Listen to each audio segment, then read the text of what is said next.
Welcome to Upstart Footy preview for yet another big round of AFL action. A very special hello to those guys watching on bigfooty.com. We do appreciate you tuning in. We're starting to find out who are the pretenders and contenders, and this weekend we'll confirm that as well.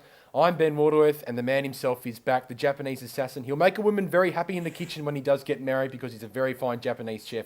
John Takemura, good to see you, mate. Good to see you, Benny, and thanks for the kind words, mate. Much appreciated. I'm always here for you, man.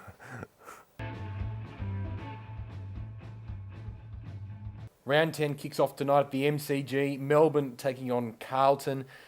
Not sure about the D's here. They are in pretty ordinary form at the moment. Weren't even able to beat the Saints last weekend. While the Blues will probably be better for that loss to Geelong. Probably should have won that game against Geelong.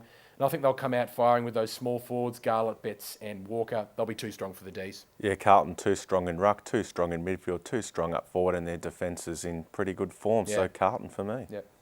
Saturday afternoon footy, North Melbourne hosting Sydney at Etihad Stadium, John. Roos lost last week to the Brisbane Lions, gave the Lions their first win of the season. While the Swans have probably been a little bit disappointing in the last couple of weeks, beat Port Adelaide, but their second half wasn't great, and a very disappointing loss to Hawthorn last week. Think they'll bounce back against the Kangaroos. Way too much strength from backline to forward line, in my opinion. Yeah, have to agree with you there, Benny. I think Sydney, they don't play too many bad games in a row, and North Melbourne they're struggling at the moment. They really should have won that game last week, but Jonathan Brown inspired the Lions to a victory, and I think Sydney will win at Etihad. Fresh off their second win of the season, St Kilda heads across the Nullarbor to take on the Purple Haze of Fremantle at Patterson Stadium.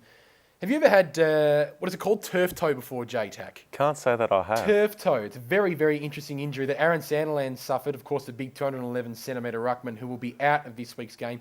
Big blow for the Dockers. Having said that, though, they're too good from backline to forward line at the moment. Bit too much consistency, I think, across the ground. They'll probably be too good for the Saints at home. Yeah, despite all the injuries, their youngsters are really standing up. Nath Fife, Stephen Hill, and Tendai Mzungu, the big Zimbabwean's back in the team, and he's highly regarded. So, as I said, despite all the injuries, St Kilda struggle away from home. They're still not in good form, and I'll back the Dockers in here. I don't think there'll be too many doubts about who'll win the game between Gold Coast and Geelong on Saturday night up at Metricon Stadium. The Gold Coast new stadium will be debuted that night. But all the attention will be, of course, around Gary Ablett, the former Geelong player, now the Gold Coast Suns skipper, of course, won 2 premierships and a Brownlow medal while he was at the Cats.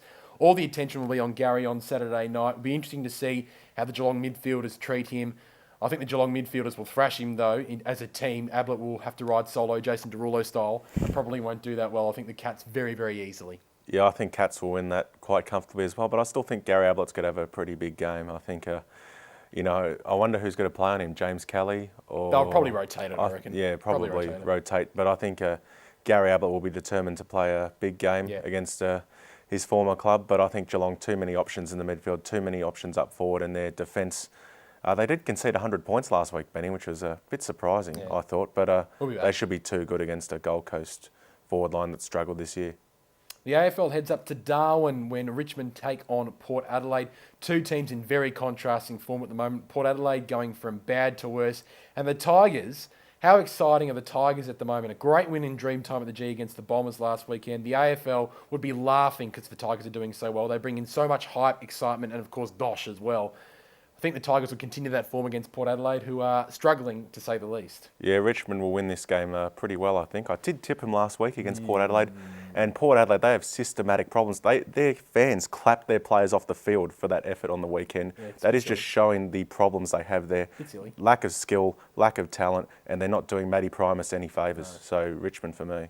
Brisbane Lions, fresh off their first win of the season, head to South Australia to take on the Adelaide Crows, who, up until the last quarter, were very, very impressive against Collingwood. It surprised everyone how good they were. Very young list. And I think they'll continue that good form as well. They looked really good last week, and there's some promising signs. And even though Jonathan Brown is back for the Lions, I don't think the Crows will have too many issues at home. Yeah, I think Adelaide, they were very good last week, but Collingwood, like what they've done so many times this year, overrun teams in the last quarter. Jonathan Brown had a big game against Kangaroos. He got him over the line. Yeah. And as we mentioned last week with a stat about the Lions not winning a game without him since 2006, Ben Rutten, I think, though, should be able to do a decent enough job on him, and I think Adelaide will win well. Match of the round by the length of the Flemington Straight, in my opinion, J-Tac, is Collingwood versus West Coast, Sunday afternoon at the MCG. Pre-season, not too many would have thought this would be a cracking game, but times have changed big time since then. The Eagles, very, very, very impressive against your Dogs last week. 123-point winners. Josh Kennedy, 10 goals. Luke Shuey, 5 goals, and he's going to be a star. Unlucky not to get a NAB Rising Star nomination. Having said that, the Pies sent out some ominous signs in that last quarter against Adelaide last week. I think they'll be too good at home. If it was in Perth, I might have been tempted to tip the Eagles, but at the MCG, Pies too strong. Yeah, I think Collingwood will be too good at the MCG. This is their big test, West Coast, and they've shown this year that they've been able to match it with some of the better sides in this competition. Josh Kennedy, he's got to be stopped for Collingwood, and I think they do have a good midfield, West Coast. I think it's been a bit understated. Kerr and Embley are back to their 2005, 2006. Shuey. Luke Shuey, I think, got a Rising Star early in the year, and that's why I think he wasn't nominated. Unless you can get 2 nominations for the Rising Star. But yeah, Collingwood should win this one just, and I'll go on to the Bulldogs in the next game about their performance last week against the Eagles. You mentioned it a few seconds ago, J-Tac, about the Western Bulldogs, how bad they were. Of course, they take on Hawthorn on Sunday afternoon at Etihad Stadium. Hawks brilliant last week, especially Lance Budwood-Franklin. 6 goals, 6 and 28 disposals against the Swans. I'm going to leave the floor to you here, J-Tac. Dogs lost by 123 points last week. Think the Hawks will win big time, but the floor is yours, sir.